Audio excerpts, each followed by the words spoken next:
আচ্ছা, আজ আমরা আমাদের যে মানবীয় ভূগোলের আলোচনা ক্ষেত্র এবং বিষয়বস্তু সমূহ বলে যে একটা চ্যাপ্টার আছে, হ্যাঁ, এই চ্যাপ্টার থেকে আমি কিছু শর্ট কোশ্চেন মানে যতটা সংক্ষেপে মানে জিস্ট করে কিছু শর্ট কোশ্চেন আমি রেডি করেছি। এগুলো তোমরা একটু দেখে নিবে, তাহলে এখান থেকে যা প্রশ্ন আসবে আশা করছি এগুলোর মধ্যে পেয়ে যাবে। যেমন মানবীয় ভূগোলের শাখা সমূহ, মানে যে কোনো একটা মানে এখান থেকে শাখা একটা তুলে মানে এরকম প্রশ্ন থাকতে পারে, মানবীয় ভূগোলের একটি শাখা হলো বলে 4টি অপশান থাকলো। যেমন দেখি শাখাগুলো কি কি।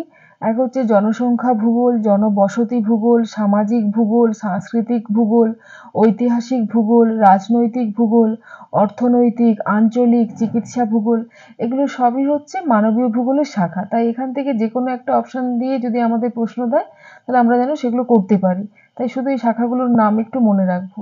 আচ্ছা, এবার এই যে প্রতিটি মানবীয় ভূগোলের যে বিভিন্ন শাখাগুলো, এই প্রতিটি ভূগোলের বা শাখার একজন করে জনক আছেন। এই জনকের নামগুলো বা প্রতিষ্ঠাতা, এই নামগুলো আমরা একটু মনে রাখবো। যেমন হচ্ছে জনসংখ্যা এবং জনবসতি ভূগোলের জনক কাকে বলা হয়? আমাদের যে জার্মান ভৌগোলিক কার্ল রিটারকে জনসংখ্যা এবং জনবসতি ভূগোলের জনক বলা হয়। যেমন কার্ল রিটার, পরে জানবো, ইনি হচ্ছে পরম কারণবাদেরও সমর্থক, যিনি বলেছিলেন যে পৃথিবীতে যা কিছু হচ্ছে, যা কিছু সৃষ্টি, সবকিছুর পেছনেই আছে ঈশ্বরের ইচ্ছা। এরকম একটা মতবাদ আমরা পরে পড়বো বা ধারণা, যার সমর্থক হচ্ছে কার্ল রিটার। তাই এখানে জনসংখ্যা এবং জনবসতি ভূগোলের জনক বলা হয় কার্ল রিটারকে। সামাজিক ভূগোলের জনক বলা হয় ডেমোলাকে। রাজনৈতিক ভূগোলের জনক বলা হয় র্যাটজেলকে। আর র্যাটজেলের একটি বিখ্যাত বই হলো অ্যানথ্রোপোজিওগ্রাফি, যেটা নৃতত্ত্ববিদ্যা একটি বই।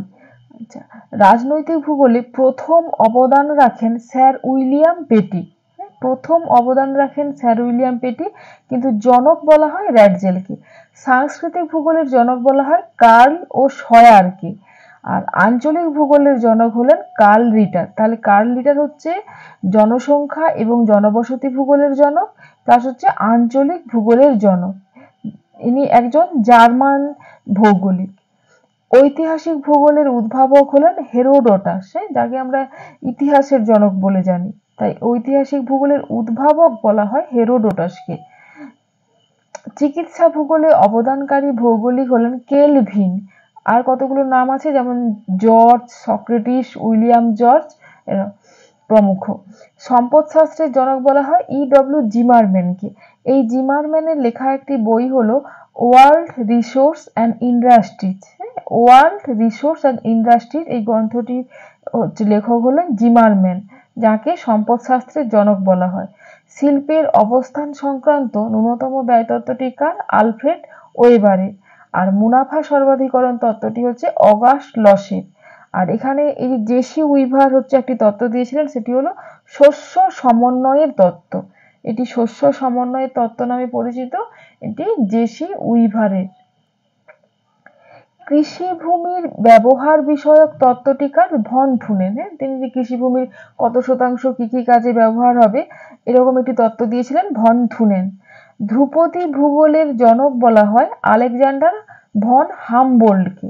ধ্রুপদী ভূগোলের জনক এবং ধ্রুপদী ভূগোলের প্রতিষ্ঠাতাও বলা হয় আলেকজান্ডার ভন হামবোল্ড। আবার কার্ল রিটারকেও ধ্রুপদী ভূগোলের প্রতিষ্ঠাতা বলা হয়। পরম কারণবাদী বা থিওক্রেটিক দৃষ্টিভঙ্গির সমর্থক হলেন কার্ল রিটার, যেটা বলেছিলেন যে পৃথিবীতে সমস্ত কিছু সৃষ্টির বা সমস্ত কিছু ঘটনার মূলে রয়েছে ঈশ্বরের ইচ্ছা। এই ধারণাটাকে পরম কারণবাদ বা টেলিওলজিক্যাল দৃষ্টিভঙ্গি বলা হয়। আচ্ছা, এই কার্ল রিটারের লেখা একটি বিখ্যাত বই হলো আর্ট কুন্ডে বা আর্ট কুন্ড, এরকম বলা হয়। ইংরেজিতে দেখো ERDKUNDE। মানুষ প্রকৃতির সম্পর্কে ধ্রুপদী ভৌগোলিকরা তিনটি দৃষ্টিভঙ্গির কথা বলেছিলেন। এই যে মানুষ ও প্রকৃতির মধ্যে মানুষের মুখ্য ভূমিকা না প্রকৃতির মুখ্য ভূমিকা, না সবকিছুই মানুষের ইচ্ছা অনুসারে হয়, না সবকিছুই মানুষের সমস্ত জীবনযাত্রা প্রকৃতি দ্বারা নিয়ন্ত্রিত। এই দ্বন্দ্বভেদের মধ্য দিয়ে যারা ধ্রুপদী ভৌগোলিক তারা তিনটি দৃষ্টিভঙ্গির কথা বলেন। এক নম্বর দৃষ্টিভঙ্গি জিওক্র্যাটিক দৃষ্টিভঙ্গি। এখানে মানুষ এবং পরিবেশের মধ্যে বা মানুষ পরিবেশের সম্পর্ক আলোচনায় বলা হয় যে প্রকৃতিই মুখ্য নিয়ন্ত্রক। হ্যাঁ, আমরা আমাদের জীবনের যা কিছু, আমাদের চাষবাস থেকে কাজকর্ম থেকে সবকিছুই, আমাদের ঘরবাড়ি কেমন হবে, সবকিছু হচ্ছে প্রকৃতি দ্বারা নিয়ন্ত্রিত হয় এবং এখানে প্রকৃতিকেই মুখ্য ভূমিকা দেওয়া হয়েছে। এই দৃষ্টিভঙ্গিটাকে বলা হয় জিওক্র্যাটিক দৃষ্টিভঙ্গি, যেটা অনেকটা নিয়ন্ত্রণবাদী দৃষ্টিভঙ্গির মতো। এর সমর্থক কারা? না ফ্রেডারিক র্যাডজেল, অটো স্লুটার, এরা হলেন জিওক্র্যাটিক দৃষ্টিভঙ্গির সমর্থক। আচ্ছা, থিওক্র্যাটিক দৃষ্টিভঙ্গি কি? যেখানে মানুষ এবং পরিবেশের সম্পর্ক আলোচনায় এখানে মানুষ এবং প্রকৃতি দুজনকে এড়িয়ে কাকে মুখ্য ভূমিকা দেওয়া হয়েছে? ঈশ্বরই মুখ্য নিয়ন্ত্রক, এ কথাটি বলা হয়েছে এবং এর সমর্থক হলেন কার্ল রিটার এবং এই ধারণাই পরম কারণবাদ নামে পরিচিত। থিওক্র্যাটিক দৃষ্টিভঙ্গি যেখানে মানুষ এবং পরিবেশের মধ্যে বলা হয়েছে যে মানুষ এবং পরিবেশের যখন পারস্পরিক সম্পর্ক আলোচনা করা হয়েছে তখন সেখানে বলা হয়েছে যে পৃথিবীতে যা কিছু সৃষ্টি, যা কিছু ঘটনা ঘটছে তার সবকিছুই হচ্ছে মানে সবকিছুর পেছনেই রয়েছে ঈশ্বরের মানে অবদান বা ঈশ্বরের নিয়ন্ত্রণ ক্ষমতা। তাই এখানে ঈশ্বরকে মুখ্য নিয়ন্ত্রক হিসেবে ঘোষণা করা হয়েছে। এই ধারণা পরম কারণবাদ নামে পরিচিত এবং এর সবথেকে মানে একদম অন্ধ সমর্থক হলেন কার্ল রিটার। উইওক্র্যাটিক দৃষ্টিভঙ্গি কি? না এক্ষেত্রে বলা হয়েছে মানুষ এবং পরিবেশের সম্পর্ক আলোচনায় এক্ষেত্রে বলা হয়েছে মানুষই মুখ্য নিয়ন্ত্রক। প্রকৃতি আমাদের সামনে কিছু সম্ভাবনা তুলে ধরে, কিন্তু আমরা কোন পথে এগাবো, কোন সিদ্ধান্ত আমরা নেব, সেটা সম্পূর্ণ মানুষ মানে মানুষের ইচ্ছের উপর বা সেক্ষেত্রে মানুষের ভূমিকাই হচ্ছে প্রধান। এই দৃষ্টিভঙ্গি উইওক্র্যাটিক দৃষ্টিভঙ্গি নামে পরিচিত, যা আমরা মানে এখানে সম্ভাবনা বা ধারণার সঙ্গে এই দৃষ্টিভঙ্গির মিল আছে। এই উইওক্র্যাটিক দৃষ্টিভঙ্গি বা সম্ভাবনাবাদের প্রধান সমর্থক হলেন ভিদাল দে লা ব্লাসে, এছাড়া জিন ব্রুমস, ক্যামিলো ভালাক্স এইসব প্রমুখ ভৌগোলিকরা আছেন। আচ্ছা, এই পৃথিবীব্যাপী গাছপালা ও বনভূমি ধ্বংস এবং গবাদি পশুপালন বন্ধ করে খনিজ উত্তোলন কাজকে ব্রুনে রবার ইকোনমি নাম দেন। তাহলে আমরা হচ্ছে গাছপালা লাগানোর পরিবর্তে বনভূমিকে ধ্বংস করছি, গবাদি পশুপালন প্রতিপালন বন্ধ করে দিয়ে আমরা কি করছি না খনিজ উত্তোলনের কাজে যখন নিজেদেরকে নিয়োগ করছি, সেই ঘটনাটাকে ব্রুনে রবার ইকোনমি নাম দিয়েছেন। এছাড়া এখানে মানবীয় ভূগোলে মানে মানে আমাদের এইচএস এর পুরনো সিলেবাসে যেমন এই বিষয়গুলো আছে, তাই এগুলো একটু সংক্ষেপে জেনে রাখো। যেমন মানবীয় ভূগোলে জনবিস্ফোরণ, জনসংখ্যা অভিক্ষেপ, জনস্বল্পতা, জনাকীর্ণতা, এগুলো রিলেটেড। জনবিস্ফোরণ কি? না অতি অল্প সময়ে অতি দ্রুত হারে জনসংখ্যা বৃদ্ধির ঘটনাকে জনবিস্ফোরণ বলা হয়। অতি অল্প সময়ে অতি দ্রুত হারে জনসংখ্যা বৃদ্ধির ঘটনাকে জনবিস্ফোরণ বলে। যেমন এই পর্যায়ে আমাদের ভারত বর্তমানে এই পর্যায়ে রয়েছে, খুব কম সময়ের মধ্যে যখন অতি দ্রুত হারে জনসংখ্যা বৃদ্ধি পায় সেই ঘটনাকেই পপুলেশন এক্সপ্লোরেশন বা জনবিস্ফোরণ নামে পরিচিত। জনসংখ্যা অভিক্ষেপ কি? না আগামী কয়েক বছরের মধ্যে বা ভবিষ্যতে জনসংখ্যা কোথায় গিয়ে দাঁড়াবে তার যে আগাম পূর্বাভাস দেওয়া, তাকেই কি বলা হয়? জনসংখ্যার অভিক্ষেপ, ভবিষ্যৎবাণী বা আগাম পূর্বাভাস। আচ্ছা, আর টেলিমেডিসিনটা পরে বলবো। জনস্বল্পতাটা বলে দিই, যেখানে হচ্ছে প্রয়োজনীয় যে পরিমাণ সম্পদ আছে সেই সম্পদের তুলনায় যখন মানে জনসংখ্যার পরিমাণ কম হয় তখন তাকে আমরা কি বলি? জনস্বল্পতা। যেমন হচ্ছে ব্রাজিল যে দেশটি এই পর্যায়ে আছে, যে প্রয়োজনীয় সম্পদটুকু ব্যবহার করার জন্য প্রয়োজনীয় না মানে যে পরিমাণ সম্পদ সেখানে আছে সেই সম্পদটুকু ব্যবহার করার জন্য যে জনসংখ্যা থাকা উচিত যদি তার থেকে কম জনসংখ্যা থাকে তখন সেই পরিস্থিতিকে আমরা বলি জনস্বল্পতা।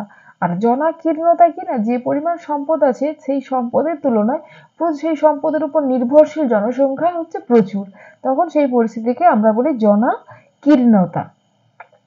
আরেকটা এখানে বলা হয় মানুষ জমি মানে কাম্য জনসংখ্যা, সেখানে হচ্ছে বলা হয় যে মানে যে পরিমাণ সম্পদ আছে সেই সম্পদের উপর নির্ভর করে যে পরিমাণ জনসংখ্যা থাকা উচিত বা যে পরিমাণ জনসংখ্যার মানে মানে একটা আদর্শ অনুপাত যখন জনসংখ্যা মানে এবং সম্পদের মধ্যে থাকে তখন সেই পরিস্থিতিকে আমরা বলি কাম্য জনসংখ্যা। আর টেলিমেডিসিন কি না, যখন আমাদের চিকিৎসা সংক্রান্ত কোনো কিছু পরামর্শ নেওয়া, সিদ্ধান্ত নেওয়া, কি ওষুধ খাবো, এগুলো যখন আমরা মানে টেলিফোনের মাধ্যমে চিকিৎসকের সঙ্গে রোগীর পরিবার বা রোগীর যখন কথোপকথন হয়, বা সেখান থেকে মানে সরাসরি চিকিৎসকের কাছে না গিয়ে যখন আমরা টেলিফোনের মাধ্যমে সেই কাজটা সম্পাদন করি, তখন তাকে বলা হয় টেলিমেডিসিন। এই টেলিমেডিসিন হচ্ছে এই পরিস্থিতি, এই করোনা পর্যায়ে যখন মানে সব থেকে বেশি বহুল প্রচলিত হয় এই টেলিমেডিসিন মানে প্রথা বা টেলিমেডিসিন ব্যবস্থা। যখন মানুষের বাইরে বেরোনো বন্ধ হয়ে যায়, তখন আমরা চিকিৎসকের সঙ্গে যোগাযোগ বা পরামর্শ মানে এই টেলিফোনের মাধ্যমে, ভিডিও কলিং বা কখনো এমনি ফোন ভয়েস কলিং এর মাধ্যমেও আমরা নিজেদের মানে স্বাস্থ্য ভালো রাখার জন্য বা অসুবিধা দূরীকরণের জন্য যে চিকিৎসকের সঙ্গে পরামর্শ নিয়ে বা চিকিৎসকের সঙ্গে কথা বলে আমরা আমাদের সমস্যার সমাধানের একটা পথ বেছে নিয়েছিলাম, সেটা হলো টেলিমেডিসিন। আচ্ছা, এই এই এখান থেকে মানে এই যে মানবীয় ভূগোলের এই সমর্থক কোন মানে ভূগোলের কোন সমর্থক, মানবীয় ভূগোলের বিভিন্ন শাখাগুলো কোন মানে সমস্ত শাখার জনক, হ্যাঁ, এইগুলো একটু ভালো করে দেখে রাখলে আশা করছি এখান থেকে যে প্রশ্নগুলো বা আসবে সেগুলো আমরা পেরে যাব। এইগুলো একটু ভালো করে মন দিয়ে এই জনক, সমর্থক, কোন দৃষ্টিভঙ্গি, থিওক্রেটিক, জিওক্রেটিক, উইওক্রেটিক, এই তিনটে দৃষ্টিভঙ্গি আমরা ভালো করে মনে রাখবো। এগুলো তাহলে ভালো করে পড়ো। পরে আমরা যদি এখানে এই মানে মানবীয় এই ভূগোল থেকে যদি প্রশ্ন আলোচনা করার প্রয়োজন হয়, তাহলে আমি পরে এই অনুশীলনী প্রশ্নগুলো আলোচনা করে দেবো।